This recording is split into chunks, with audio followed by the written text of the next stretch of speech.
Hello and welcome to Business Today Television. I am Siddharth Zarabi and you're watching our continuing post-budget 2023-24 coverage. And joining me now, Sanjeev Sanyal, a man of many a budget-making exercise in the Finance Ministry when he was the principal economic advisor in the Ministry of Finance and currently a part-time member of the Prime Minister's Economic Advisory Council. Welcome, Sanjeev. Thank you very much for your time with us today. I want to begin by asking you about your own top key takeaways from the budget. I would describe it as a balanced exercise in budget making, which tries to prepare and safeguard the Indian economy from any potential global downsides.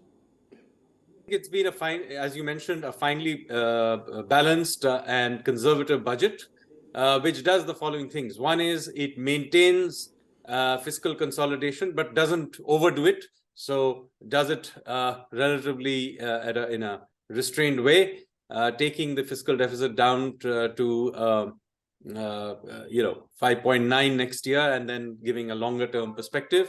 It then maintains the momentum as far as capital expenditure is concerned, big outlay on railway infrastructure build out. And then it also provides some amount of relief to the middle class. So that is basically what is, I would say, the summary of this budget. Sanjeev, please explain to our viewers your own reading of the global situation and how it could impact India's growth prospects going forward. So, of course, the external environment remains very, very uncertain. There is every possibility that there are many countries in the world will be going into recession.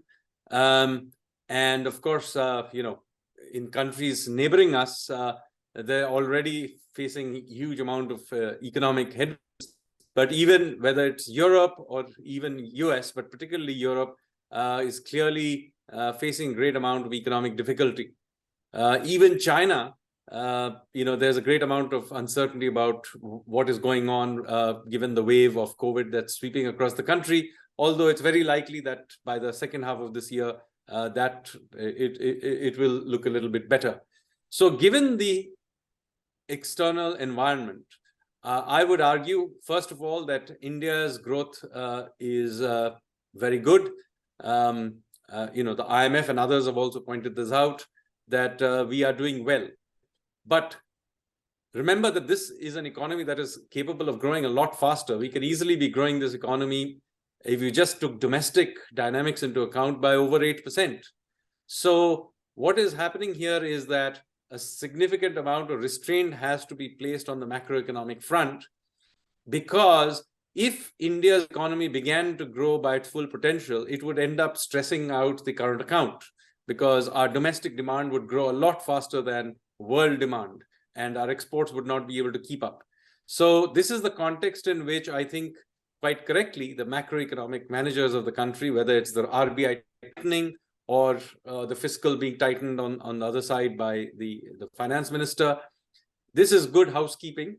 It does, if a particular year, if the growth is a little bit lower, say at 6.5%, there's nothing to be unhappy about, given the global context. There will be a time when the global context is better and we will be able to grow a lot faster. But for now, a growth rate in the range of 7 to 6.5 is pretty good.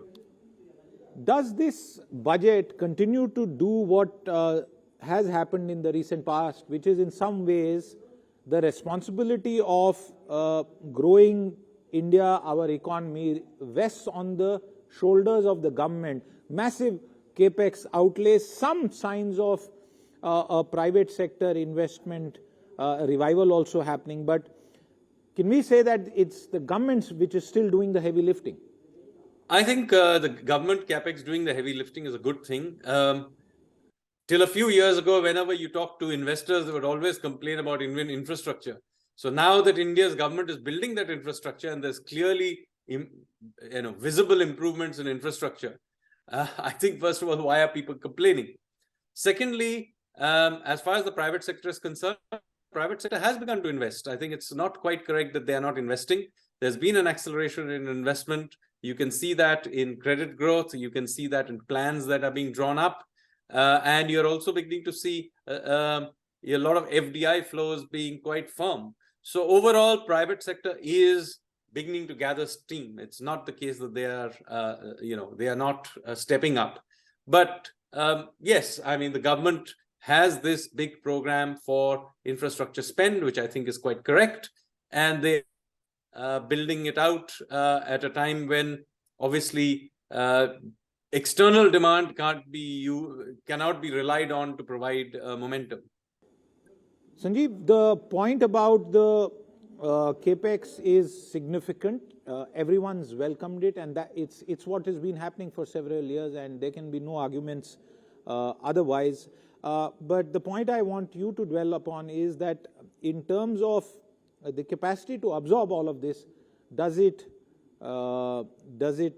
exist, and have we sort of ensured that we are able to ensure quicker execution, especially at the state level? Certainly, our ability to execute has dramatically gone up. I mean, look at the major projects, whether it's highways or airports and other things that we are able to do now routinely.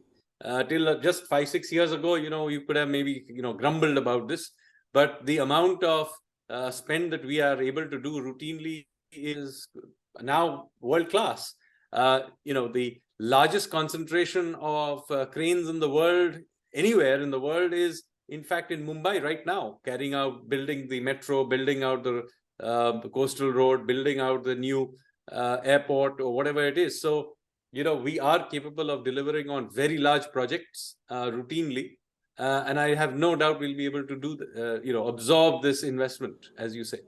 I also want to take up the point about relief. There were significant expectations as far as a certain segment is concerned, bearing the brunt of inflation.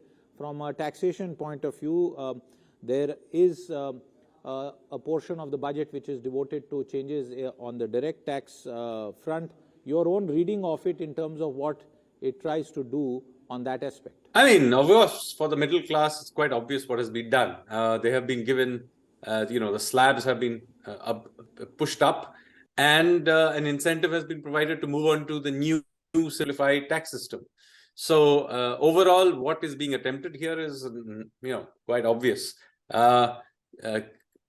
Move the slabs up and allow people to move into the new environment. I mean, not having to pay taxes for an income up to 7 lakhs is a pretty decent incentive structure for the middle class. Even as the finance minister said, up to 9 or 10 lakhs, the amount of tax outgo is quite reasonable. Can I also ask you to explain to our viewers your own reading of the inflation picture and dynamics that are expected to pan out in the near future? Well, inflation has come off from the peak quite significantly. It's now, in fact, Indian inflation is already within the RBI's, or rather the Monetary Policy Committee's range. If I remember correctly, the latest reading was 5.7%. So it's below the top of the band of 6%.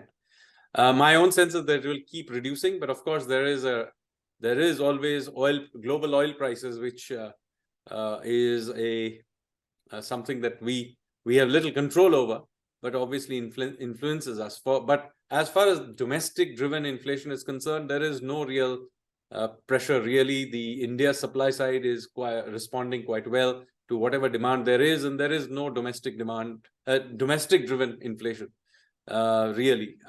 And globally too, while growth is slowing down, and that's a concern, presumably this will also feed through to allowing inflation to ease off. So even globally, presumably the imported part of the inflation is also easing off.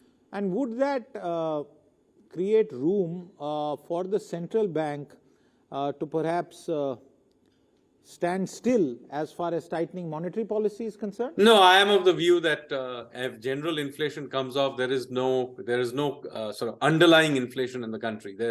As I said, all this infrastructure that's going to come on stream, ultimately these are supply side build-outs, and which means that ultimately it lowers the inflationary pressures in the system. So I am reasonably confident, whether it's the ability of the private sector to produce goods or India's underlying infrastructure to be able to become more efficient.